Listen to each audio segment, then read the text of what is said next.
Hello বন্ধুরা, কেমন আছেন? আশা করি সবাই ভালো আছেন। বন্ধুরা, ভোটে জিতে শুভেচ্ছা বিনিময় আমতলার কার্যালয়ে ভোটারদের সঙ্গে দেখা করবেন অভিষেক, এরকম একটা বড় আপডেট আমাদের সামনে আসছে। অবশ্য আমরা এই বিষয়ে বিস্তারিত আলোচনা করব। বন্ধুরা, বিকেল 5টা থেকে 7টা পর্যন্ত আমতলায় সাংসদদের কার্যালয়ে উপস্থিত থাকবেন ডায়মন্ড হারবার লোকসভার 7টি বিধানসভা কেন্দ্রের বিধায়ক, পর্যবেক্ষক, পুরসভা ও পঞ্চায়েত কর্মী ও প্রতিনিধিরা কথা দিয়েছেন এতদিন। এবার কথা রাখার পালা। আর প্রথম ধাপ থেকে সেই কাজই শুরু করেছে ডায়মন্ড হারবারের 3বারই সাংসদ অভিষেক বন্দ্যোপাধ্যায়। 24 লোকসভা নির্বাচনের রেকর্ড 7 লক্ষেরও বেশি ব্যবধানে ভোট জিতেছেন তিনি। আর ভোটে জিতে শুক্রবার অর্থাৎ 14 জুন তিনি যাবেন নিজের সংসদীয় এলাকায়। আমতলায় সংসদদের কার্যালয়ে ভোটারদের সঙ্গে শুভেচ্ছা বিনিময় করবেন। প্রাথমিকভাবে এমনই খবর মিলছে জেলা তৃণমূল সূত্রে। সেই সঙ্গে দলের কর্মীদের সঙ্গে দেখা করে ধন্যবাদ জ্ঞাপন করতে পারেন সাংসদ। তৃণমূল সূত্রে জানা গিয়েছে, এলাকার সকলের সঙ্গে শুভেচ্ছা বিনিময় করতেই শুক্রবার বিকেলে ডায়মন্ড হারবার লোকসভার অধীন বিষ্ণুপুর বিধানসভার মধ্যে আমতলা সাংসদ অফিসে আসছেন অভিষেক।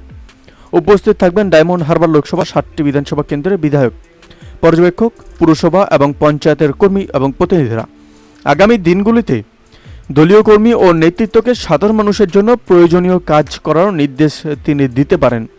দলীয় সূত্রে খবর, বিকেল 5টা নাগাদ আমতলার সাংসদ অফিসে আসবেন অভিষেক বন্দ্যোপাধ্যায়। সেখানে ঘন্টা দুয়েক থাকবেন তিনি। নির্বাচনে তারা বিপুল জয়ে তাকে সম্বোধন জানাতে তৃণমূল নেতা ও কর্মীরা।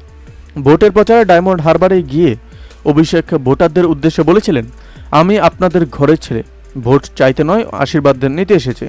কথা দিচ্ছি, ফল প্রকাশের পর সবার আগে আপনাদের কাছেই ফিরে আসব, আপনাদের কথা শুনবো। এবার রেকর্ড ভোটে ফের জনপ্রতিনিধি হয়ে সেই কথাই রাখলেন অভিষেক বন্দ্যোপাধ্যায়। যদিও তিনি বুধবার সোশ্যাল মিডিয়ায় নিজের বিরতির কথা বলেছিলেন, জানিয়েছিলেন তিনি ছোট্ট বিরতিতে যাচ্ছেন। মনে করা হচ্ছিল চিকিৎসার জন্য অভিষেক হয়তো দেশের বাইরে যাচ্ছেন, কিন্তু শুক্রবার আমতলায় কার্যালয়ে অভিষেকের উপস্থিতি হওয়ার খবর সেই ধারণা খারিজ হয়ে গেল। বন্ধুরা, এই আপডেট প্রসঙ্গে আপনাদের কি মতামত অবশ্যই আমাদের কমেন্ট করে জানাতে বলবেন না। ভালো থাকবেন, সুস্থ থাকবেন, ধন্যবাদ। দেখা হচ্ছে নতুন একটি ভিডিওতে।